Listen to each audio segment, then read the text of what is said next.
Sơ đây mong ổn tặng ngọc kia video ní trong ai nè tặng ngọc kia cho room tịch để xả tầm miền hướng ổn sấy mình nè còn bán chặn mà nhổm có phải một thưa video nên cứ nhổm ăn xong ăn nhạt bị quá hơi đài rồi có thả IT bong thuê chỉ video bong xong dục bao pi bong ổn ởក្នុង Facebook ទៅនឹងហើយបន្ទាប់ពីគាត់ទទួលបានយោបល់ពីខ្ញុំក៏ប៉ុន្តែខ្ញុំក៏ចង់ឲ្យ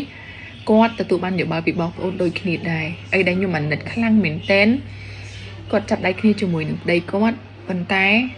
ប្តីគាត់ស្ដាប់តាមម្ដាយនិយាយរួមទៅស្រឡាញ់ប្រពន្ធដែរតែអត់ហ៊ានជាមួយម្ដាយតតែសោះតែម្ដងនិយាយរួមរឿងកូនប្រសាសេរីមិនគឺជីវិតគាត់អញ្ចឹងដូចគ្នាតែម្ដងប៉ុន្តែខុសគ្នាត្រង់ថាកូនប្រសាសេរីជីវិតចុងក្រោយគេថ្កុំថ្កើងគេជួបជុំគ្នាប៉ុន្តែជីវិតគាត់ចុងក្រោយគឺគេបែកទៅម្ដាយគេឲ្យទៅរៀបការជាមួយនឹងអ្នកថ្មីអញ្ចឹងខ្ញុំអានសំណេរបងប្អូនស្រីហើយបងប្អូនចាំជួយបញ្ចេញយោបល់ទាំងអស់គ្នាថាមិនដែរអញ្ចឹងណាមិនឲ្យចេះដឹងរឿងគេប៉ុន្តែពេលខ្លះការខមមិនរបស់បងប្អូននៅពេលដែលបងប្អូនស្រីគាត់ចូលទៅអានក៏អាចធ្វើឲ្យគាត់ធូរស្រាលអារម្មណ៍ដែរអញ្ចឹងណាចាបងប្អូនគាត់ឆាតមកខ្ញុំគាត់ថាសួស្ដីបងខ្ញុំចង់សួរបងរឿងមួយមនុស្សប្រុសដែលរៀបការហើយនៅតែស្ដាប់តាមសម្ដីឪពុកម្ដាយបងប្អូនខាងគាត់មនុស្សប្រុសនោះមានទទួលខុសត្រូវឬអត់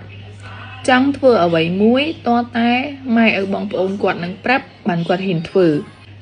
ខ្ញុំទៅនៅខាងគាត់ដូចអ្នកបម្រើគ្រួសារគាត់អញ្ចឹងធ្វើអីក៏ខុសគាត់ចាត់ទុកកូនប្រុសគាត់ដូចស្ដេច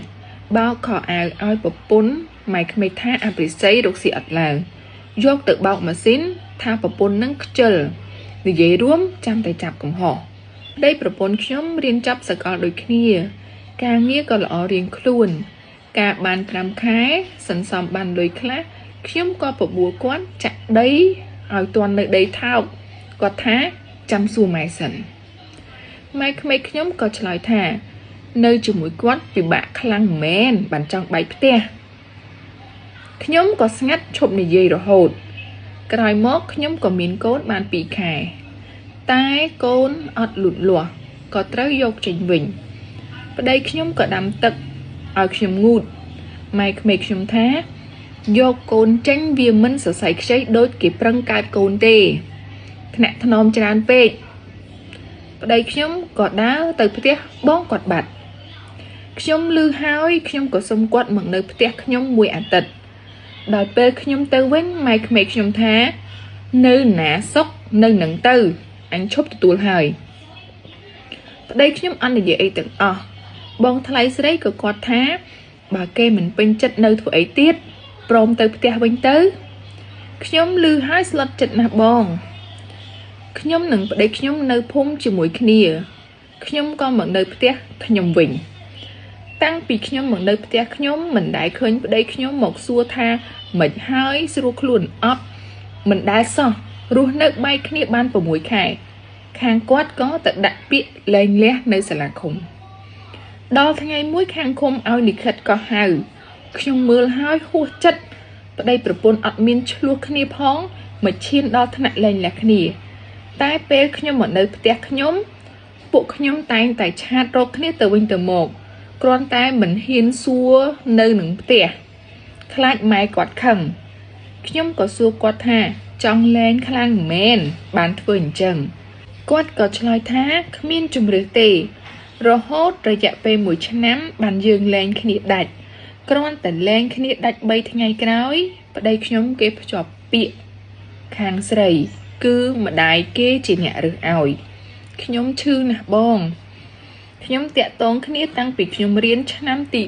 3ស្រឡាញ់គ្នាបាន4ឆ្នាំទើបពួកខ្ញុំរៀបការជាធម្មតានៅភូមិជាមួយគ្នាគាត់ដឹងថាចរិតខ្ញុំស្លូតអត់សូវចេះនិយាយច្រើនដឹងតែពីធ្វើការងារក៏ល្អមុនដំបូងម៉ែក្មេកបងថ្លៃស្រឡាញ់ខ្ញុំណាស់តែការហើយទៅនៅខាងគាត់ចាប់ផ្ដើមចាប់កំហុសខ្ញុំទៅនៅខាងគាត់បាន1ឆ្នាំតាំងពីខ្ញុំទៅនៅការងារក្នុងផ្ទះខ្ញុំធ្វើទាំងអស់មុនទៅធ្វើការធ្វើបាយធ្វើម្ហូបទុកឲ្យ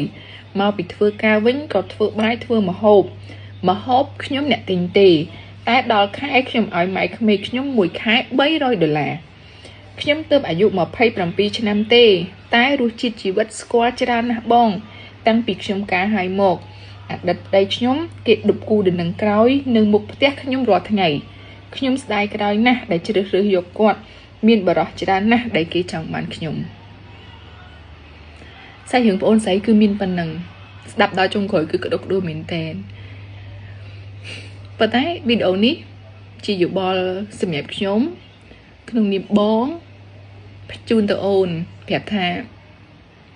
អូនរឹងមាំឡើងការដែលអូនបាត់បង់បរិះម្នាក់នេះមិនមែនមានន័យថាអូនបាត់បង់ពិភពលោកទាំងមូលទេហើយក៏មិនមែនមានថាជីវិតអូនបរាជ័យត្រឹមនឹងដែរប៉ុន្តែបងគិតថាវាជាការបាត់បង់នៅស្ថានភាពដ៏អាក្រក់ហើយវានឹងនាំអូនត្រឡប់ទៅជួបស្ថានភាពដ៏ល្អនៅថ្ងៃខាងមុខវិញ